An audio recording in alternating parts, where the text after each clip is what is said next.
সবাইকে স্বাগত জানাচ্ছি এশিয়ান দেশ সংবাদে। আপনাদের সাথে আছি আমি সৈয়দ মাহিউজ্জামান মুখর। যাচ্ছি পুরো খবরে। নারায়ণগঞ্জে ২৫০০ ও সোনারগাঁওয়ের মধ্যে দিয়ে প্রবাহিত ব্রহ্মপুত্র নদ দূষণ ও দখলমুক্ত করার দাবিতে মানববন্ধন ও র্যালি হয়েছে। ২৫০০ উপজেলার ঈদবারদী ও সোনারগাঁও উপজেলার মাঝের চর সংযোগ সেতুতে সমাজ কল্যাণ সংগঠনের সভাপতি মোহাম্মদ মোক্তার হোসেনের সভাপতিত্বে অনুষ্ঠানের প্রধান অতিথি ছিলেন সোনারগাঁও উপজেলা বিএনপির সহসভাপতি আল মুজাহিদ মাল্লিক। বিশেষ অতিথি সোনারগাঁও উপজেলা জামপুর ইউনিয়নের ভারপ্রাপ্ত চেয়ারম্যান মোহাম্মদ কামরুজ্জামান, রূপালী লাইফ ইন্স্যুরেন্স কোম্পানি লিমিটেডের ব্যবস্থাপনা পরিচালক নূর মোহাম্মদ ভূঁইয়া সহ স্থানীয় গণ্যমান্য ব্যক্তিবর্গ। মানববন্ধনে বক্তারা অবিলম্বে নদীর দখলমুক্ত ও দূষণ রোধে সংশ্লিষ্ট কর্তৃপক্ষের সুদৃষ্টি কামনা করেন।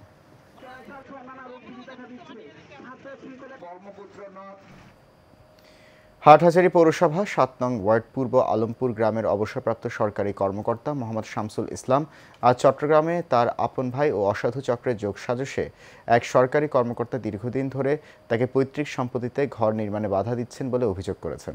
হাটহাজারী পৌরসভা একাডেমির একটি হলে আয়োজিত সংবাদ সম্মেলনে লিখিত বক্তব্যে জানান, চাকরি জীবন শেষ করে অবসরকালীন প্রাপ্ত অর্থ দিয়ে পারিবারিক বন্টননামায় পাওয়া পৈতৃক ভিটার নিজের অংশে একটি ঘর নির্মাণের উদ্যোগ নেন। এর জন্য পুরাতন ঘর ভেঙে পরিবারসহ ভাড়া বাসায় উঠে নেন, কিন্তু নির্মাণ কাজ শুরু করার পরই তার ভাইয়েরা ঘর নির্মাণ বন্ধ করে দেন।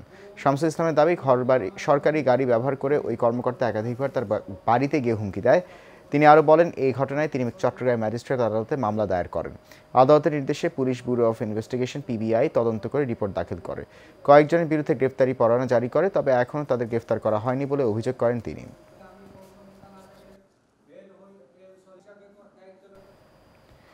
বৈষম্য বিরোধী ছাত্র আন্দোলনকারীদের উপর গুলি বর্ষণকারী পুলিশ সুপার গৌতম কুমার বিশ্বাসের পদায়ন প্রত্যাহার করে চুয়াডাঙ্গা জেলা থেকে সরিয়ে নেওয়ার দাবিতে চুয়াডাঙ্গাবাসীর পক্ষে মানববন্ধন করা হয়েছে। রোববার সকালে চুয়াডাঙ্গা প্রেস ক্লাবের সামনে মানববন্ধন কর্মসূচি পালিত হয়। মানববন্ধনে বক্তারা বলেন, গত ৯ সেপ্টেম্বর নানা অপকর্মের সাথে জড়িত বিতর্কিত পুলিশ সুপার গৌতম কুমার বিশ্বাসকে পদায়ন করা হয়। অভিযোগ রয়েছে, ঢাকা মিরপুরে তিনি দায়িত্ব পালনকালে বৈষম্য বিরোধী ছাত্র আন্দোলনকারীদের উপর গুলি বর্ষণ কাজে সহযোগিতা করেন। মানববন্ধনে উপস্থিত ছিলেন জামায়াতে ইসলামী চুয়াডাঙ্গা পৌরসভার ৯ নম্বর ওয়ার্ড সভাপতি শরীফ, এনসিপির জেলা শাখার যুগ্ম সমন্বয়ক আমির হোসেন সুমির, এবি পার্টির চুয়াডাঙ্গা জেলা আহ্বায়ক আলমগীর হোসেন সহ অন্যরা। উপমহাদেশের অন্যতম প্রধান আধ্যাত্মিক মিলন কেন্দ্র মাইজ ভান্ডার শরীফের প্রতি বছরের ন্যায় ঐতিহাসিক জশ্নে ঈদে মিলাদুন নবী মাহফিল মাইজ ভান্ডার শরীফ শাহী ময়দানে অনুষ্ঠিত হয়েছে। শনিবার বাদ আসর পবিত্র কোরআন তেলাওয়াত, নাতে রাসূল, শানে গাউসিয়া ও শানে ওসিয়ে গাউসুল আজম মাইজ ভান্ডারি পরিবেশের মাধ্যমে মাহফিল সূচিত হয়। মাইজ ভান্ডারি কেন্দ্রীয় নির্বাহী পরিষদের বাহারপ্রাপ্ত সভাপতি শাহজাদা সৈয়দ হোসেন রাইফ নুরুল ইসলাম মাইজ ভান্ডারি সভাপতিত্বে স্বাগত বক্তব্য রাখেন শাহজাদা ডক্টর সৈয়দ হোসেন সাইফ নিহানুল ইসলাম মাইজ ভান্ডারি। মাহফিলে আরও উপস্থিত ছিলেন অধ্যক্ষ মাওলানা জয়নাল আবেদিন জুবায়ের, অধ্যক্ষ মুফতি সৈয়দ আসিয়র রহমান কাদেরী, অধ্যক্ষ মাওলানা হাসান রেজা কাদেরী, অধ্যক্ষ মাওলানা সৈয়দ গোলাম কিবরিয়া আহজারি।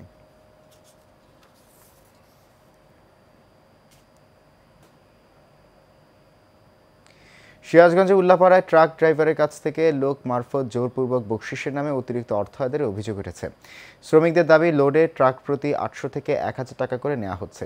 এই ঘটনায় ক্ষুব্ধ ড্রাইভাররা ফ্যাক্টরির সড়ক অবরোধ করে রাখে কয়েক ঘন্টা। তারা অভিযোগ করেন, অতিরিক্ত টাকা না দিলে সালাউদ্দিন বাইরে ট্রাক ড্রাইভার দিয়ে কাজ করেন এবং ভয়ভীতি দেখান। এ বিষয়ে ক্যামেরার সামনে কথা বলতে রাজি হননি উল্লাপাড়ার আমান ফিডের ডিজিএম সালাউদ্দিন।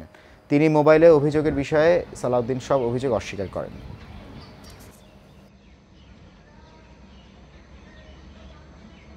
১৭-১৮ বছর দেখতেছি এনে প্রতিদিন ৫০-৬০ গাড়ি প্রতিদিন আমান ফিটে তেল লোড হয় প্রতিটা গাড়ির তার বকশিস নেয় ১৫০০ টাকা করে। এরকম ড্রাইভাররা দিতে চাইলে ড্রাইভার করে মারতে চায়। সালাউদ্দিন সে টাকা নেয়, আর অর্ধেক নেয়, লেবার অর্ধেক নেয়, জিএম অর্ধেক নেয়। লেবার দিতে পারে, মানে কম টাকা দিতে চাইলে তারা লেবার আমাদের সাথে মারামারি করে। আমরা এখানকার শ্রমিক, আমরা যদি ন্যায্য হিস্সা না পাই তাহলে আমরা তো এখান থেকে কাউকে কোনো কিছু নিতেও দিব না, এখানে আসতেও দিব না। সব কিছু বন্ধ থাকলে আমাদের অধিকার আমরা যদি আসলে প্রতিফলিত না করতে পারি তাহলে কারা করবে? উনি বলে সেনাবাহিনীর মেজর রানিং আমাদের ভয়ভীতি দেখায়, রাতের অন্ধকারে আমাদের তুলে নিয়ে এসে মানে মারধর এরকম হুমকিও দেখায়, অনেককেও দেখাইছে, এরকম পরিমাণ অনেকেই আছে। বিএনপির ৩১ দফা বাস্তবায়নের লক্ষ্যে গ্রামীণ শিক্ষা ব্যবস্থা উন্নয়নের অংশ হিসেবে শিক্ষক ও শিক্ষার্থীদের মাঝে বিনামূল্যে শিক্ষা উপকরণ বিতরণ করেছেন অস্ট্রেলিয়া বিএনপির সাংগঠনিক সম্পাদক ইঞ্জিনিয়ার হাবিবুর রহমান। এ সময় স্কুলের পরিবেশ উন্নয়ন গাছের চারা রোপণ করেন তিনি। রোববার সকাল 9:30টায় উপজেলার ওবায়দুল হক উচ্চ বিদ্যালয়, তেগুড়িয়া সরকারি প্রাথমিক বিদ্যালয় ও তেগুড়িয়া শিশু বিদ্যা নিকেতনের 1200 শিক্ষার্থীদের জন্য উপকরণ, খাতা কলম, শিক্ষকদের জন্য ডায়েরি ও কলম বিতরণ করা হয়। এ সময় তিনি বলেন, ওনার নেতা তারেক রহমানের ঘোষিত 31 ও 25 নং দফার বাস্তবায়নের অংশ হিসেবে শিক্ষা ব্যবস্থা উন্নয়ন ও পরিবেশ উন্নয়ন করার লক্ষ্যে শিক্ষক শিক্ষার্থীদের মাঝে বিনামূল্যে শিক্ষা উপকরণ বিতরণ করা হয়েছে। ওবায়দুল হক উচ্চ বিদ্যালয়ের প্রধান শিক্ষক আবু তাহের পাটোয়ারির সভাপতিত্বে, সহকারী প্রধান শিক্ষক মামুনুর রশিদের পরিচালনায় এ সময় বিএনপি নেতা আবুল খায়ের সহ আরও অনেকে উপস্থিত ছিলেন। সিলেটের সড়কগুলোতে দাপিয়ে বেড়াচ্ছে অবৈধ সিএনজি অটোরিকশা। আশপাশের জেলার অনেক সিএনজি চলাচল করছে অবাধে, এমনকি নাম্বারবিহীন অনেক সিএনজি দেখা যায় জেলা জুড়ে। অভিযোগ রয়েছে, স্থানীয় প্রশাসন ও পুলিশের ছত্রছায়ায় দিনের পর দিন অবাধে চলাচল করছে এসব যান। পিঙ্কু দাসের রিপোর্ট, জানছেন জাবালুন নূর। সিলেটে বৈধ সিএনজি অটোরিকশার সংখ্যা 19,200, কিন্তু সড়কে চলাচলকারী এই 3 হুইলারের সংখ্যা আরও বেশি।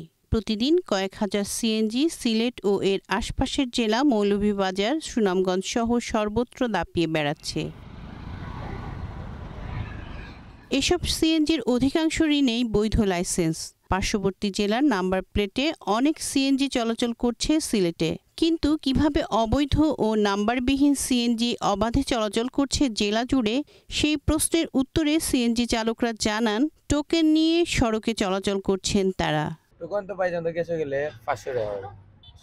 সরকার থাকতে টোকন আছে, মেন বাড়িতে আছে। আমরা পুলিশে ফাঁকি দিও, আমরা যাই এরাম চলতাম, মানে পুলিশে তো পুলিশ না দেখে দাইছি, নাইলে পুলিশ চালাইলাম না, বুঝছি না। টোকন ধরলেও পুলিশে টাকা দেওয়া লাগে, না ধরলে টাকা দেওয়া লাগে।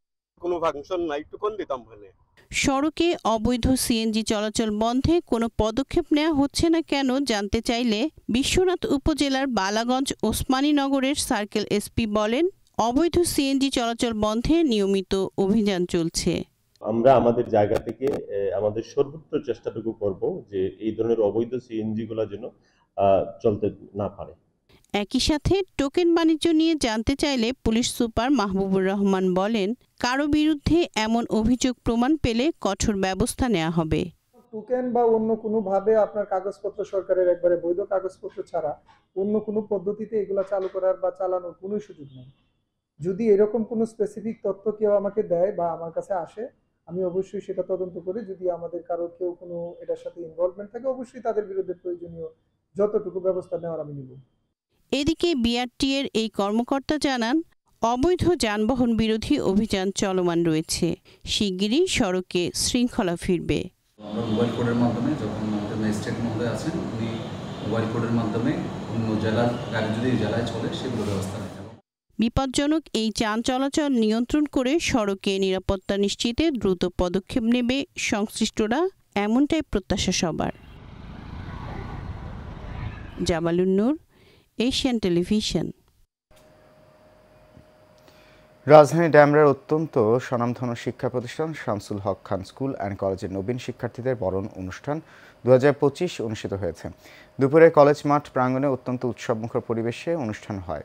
কলেজের অধ্যক্ষ ডক্টর মাহবুবুর রহমান মোল্লার সভাপতিত্বে নবীন বরণ অনুষ্ঠানে প্রধান অতিথির বক্তব্য রাখেন অবসরপ্রাপ্ত অতিরিক্ত সচিব ও গাজীপুর উন্নয়ন কর্তৃপক্ষের চেয়ারম্যান মোহাম্মদ আব্দুল মান্নান। এই সময় বিশেষ অতিথির বক্তব্য রাখেন ঢাকা বিশ্ববিদ্যালয়ের পরীক্ষা নিয়ন্ত্রক বাহারুল হক চৌধুরী। বক্তব্য শেষে নবীন শিক্ষার্থীদের ফুল দিয়ে বরণ করে নেওয়া হয়।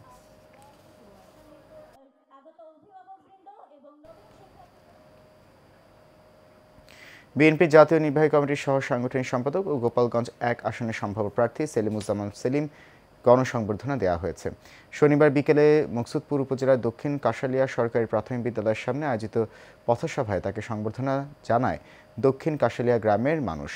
এই ব্যতিক্রমধর্মী ও প্রাণবন্ত সংবর্ধনার আয়োজন করেন কাশালিয়া ইউনিয়ন বিএনপির সাবেক সভাপতি মাফিকুল ইসলাম ফকির এবং প্রবাসী কল্যাণ সম্পাদক শাহাবুদ্দিন মিয়া। কাশালিয়ার সরকারি প্রাথমিক বিদ্যালয়ের সামনে নতুন বাজারে অনুষ্ঠিত পথসভায় প্রবাসী থেকে মোবাইল ফোনে সংযুক্ত হয়ে গুরুত্বপূর্ণ দিক নির্দেশনা প্রদান করেন মুকসুদপুর উপজেলা প্রবাসী কল্যাণ সম্পাদক জনাব শাহাবুদ্দিন মিয়া। পথসভার নেতৃত্ব দেন মাফিকুল ইসলাম ফকির। এতে অংশ নেন মুকসুদপুর উপজেলা বিএনপির সভাপতি আব্দুল সালাম খান, সাধারণ সম্পাদক তারিকুল ইসলাম রাজু, দপ্তর সম্পাদক আব্দুল কাইম শরীফ, পৌর বিএনপির সভাপতি আবুল বাশার টুলটুল সহ অনেকে।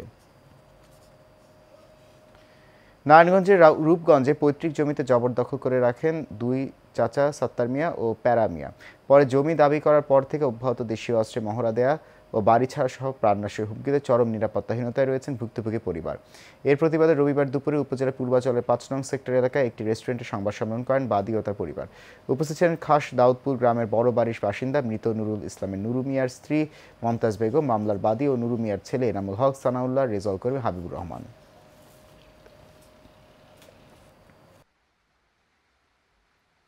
এজন্য আমি দাউদপুর ইউনিয়নের সমস্ত নেতাকর্মী গোবিন্দগঞ্জে তাফসিরুল কোরআন মাহফিল অনুষ্ঠান হয়েছে। Industrialist and businessman welfare foundation Gobindaganj উপজেলা শাখার আয়োজনে স্থানীয় কুঠিবাড়ি ঈদগাহ মাঠে এই মাহফিল হয়। সংগঠনের সভাপতি বিশিষ্ট ব্যবসায়ী আব্দুর রশিদ শেখের সভাপতিত্বে প্রধান বক্তা হিসেবে বক্তব্য রাখেন আন্তর্জাতিক খ্যাতিসম্পন্ন বক্তা বিশিষ্ট ইসলামী চিন্তাবিদ মুফতি আমির হামজা। প্রধান অতিথি হিসেবে বক্তব্য রাখেন জামাতে ইসলামী কেন্দ্রীয় শুরা সদস্য ও সাবেক জেলা আমির ডাক্তার আব্দুর রহিম সরকার। বিশেষ অতিথি ছিলেন জেলা শ্রমিক কল্যাণ ফাউন্ডেশনের সভাপতি নুরুন নবী প্রধান।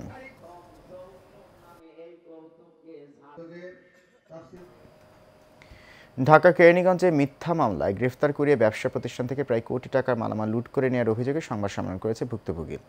রোববার দুপুরে আটিবাজার বাদশার মোড় এলাকায় আয়োজিত সংবাদ সম্মেলনে লিখিত বক্তব্যে ভুক্তভোগী রফিকুল ইসলাম অভিযোগ করেন, জমি জমা সংক্রান্ত বিরোধের জেরে গত ৯ সেপ্টেম্বর ভুয়া মামলায় পুলিশ তাকে গ্রেফতার দেখায়।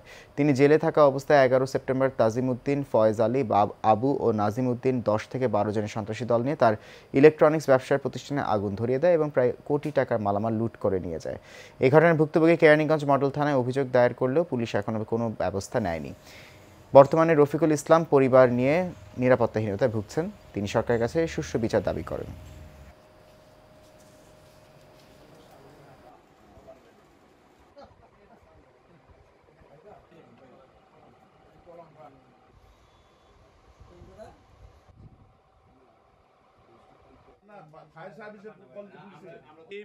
এবং তাজিমের ছোট ভাই ফয়েজ। খুলনায় দীর্ঘ এক যুগেও বিদ্যুৎ হত্যা মামলার অগ্রগতি না হয় এখন মামলা তুলে নেওয়ার জন্য বাদীকে হুমকি দিচ্ছে আসামিরা। সকালে খুলনা প্রেস ক্লাবে সংবাদ সম্মেলনে এই অভিযোগ করেন নিহত বিদ্যুতের মা জাহানারা বেগম। তিনি বলেন, পুত্র হত্যার বিচার পাওয়া যাচ্ছে না। হত্যা মামলার চার্জশিটভুক্ত প্রধান আসামি আরমান, তার ভাই আরিফ সহ সন্ত্রাসীরা তার বাসার সামনে এসে মামলা তুলে নেওয়ার জন্য তাকে ভয়ভীতি ও হুমকি দিচ্ছে। কোনো উপায় না পেয়ে পর্যন্ত খুলনা ও লবণচড়া থানায় 4টি সাধারণ ডায়েরি করা হয়েছে। সর্বশেষ গত 3 মার্চে লবণচড়া থানায় জিডি করা হয়। তিনি আরও বলেন, এতে সন্ত্রাসীরা ক্ষিপ্ত হয়ে তাদের ক্ষতি করার জন্য নানা ষড়যন্ত্র করছে। নিহত বিদ্যুতের ভাই জাহাঙ্গীর হোসেন ও বোন মায়া বেগম সংবাদ সম্মেলনে উপস্থিত ছিলেন।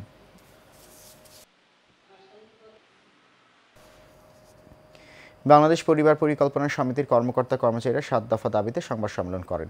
এ সময় বর্তমান সভাপতি মাসুদ মান্নান ও তার দোসর দুর্নীতিবাজ সহযোগীদের পদত্যাগ দাবি করেন।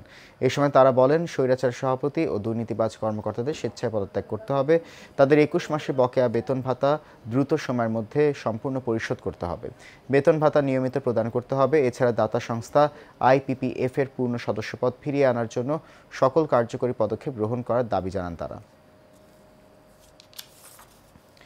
কুমিল্লার চান্দিনায় লিবারাল ডেমোক্রেসি পার্টির LDPর বড়ক ইট ইউনিয়নের ত্রিবার্ষিক সম্মেলন অনুষ্ঠিত হয়েছে। শনিবার চান্দিনা উপজেলার বড়ক ইট ইউনিয়নের বড়ক ইট উদয়ন উচ্চ বিদ্যালয়ের মাঠে ওই ত্রিবার্ষিক সম্মেলন অনুষ্ঠিত হয়। সম্মেলনে LDP ও অঙ্গ সহযোগী সংগঠনের কমিটি ঘোষণা করা হয়। এই সময় বড়ক ইট ইউনিয়ন LDPর সভাপতি হিসেবে আনোয়ার হোসেন প্রফেসর স্যারের নাম ও গণতান্ত্রিক যুব দলের সভাপতি হিসেবে মোহাম্মদ এনামুল হোসেনের নাম ঘোষণা করা হয়। এই সময় প্রধান অতিথি হিসেবে উপস্থিত ছিলেন লিবারাল ডেমোক্রেটিক পার্টি LDP মহাসচিব সচিব সাবেক প্রতিমন্ত্রী বীর মুক্তিযোদ্ধা ডক্টর রেদওয়ান আহমেদ।